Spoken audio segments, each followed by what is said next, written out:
তীব্র দাবদাহের কারণে পশ্চিমবঙ্গ রাজ্যে আজ থেকে শুরু হয়েছে সকাল স্কুল। সেই ব্যবস্থা পরিদর্শনে কোলাঘাট প্রাথমিক বিদ্যালয়ে যান পূর্ব পাঁশকুড়ার বিধায়ক সুব্রত মাইতি। গত 9 থেকে 31 মে পর্যন্ত গরমের ছুটি ছিল পশ্চিমবঙ্গের সমস্ত স্কুলে।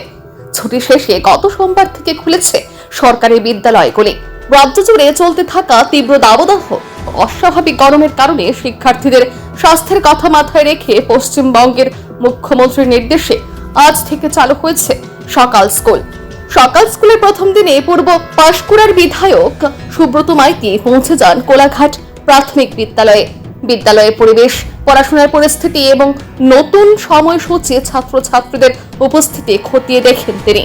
এদিন বিদ্যালয়ে বেশ কিছুক্ষণ সময় কাটান বিধায়ক। পড়ুয়াদের সঙ্গে কথা বলে সকালে স্কুলে আসার অভিজ্ঞতা জানতে চান এবং পড়াশোনার পাশাপাশি শৃঙ্খলা ও নিয়মিত উপস্থিতির বিষয়ে বিভিন্ন পরামর্শ দেন।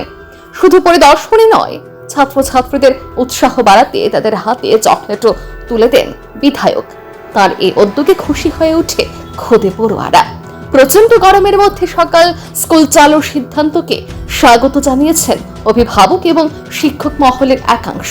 তাদের মতে এতে শিক্ষার্থীরা গরমের কষ্ট থেকে অনেকটাই রেহাই পাবে এবং পড়াশোনার পরিবেশও বজায় থাকবে।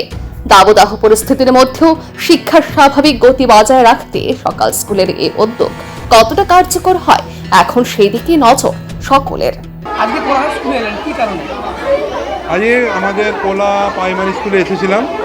আমাদের মাননীয় মুখ্যমন্ত্রী উনি বলেছেন যে মর্নিং স্কুল করার জন্য, কারণ যাতে ছাত্রদের এই গরমে কষ্ট না হয়, তাই জন্য মর্নিং স্কুল করলে পড়াশোনাটাও ভালোভাবে হবে এবং বাচ্চারা ঠিক টাইমে দুপুরে বাড়ি চলে যাবে বাবা মায়ের কাছে। ওনারা সেখানে বাচ্চারা সেখানে গিয়ে রেস্টও নিতে পারবে এবং বাড়িতে থেকে পড়াশোনাটাও ঠিকঠাক হবে।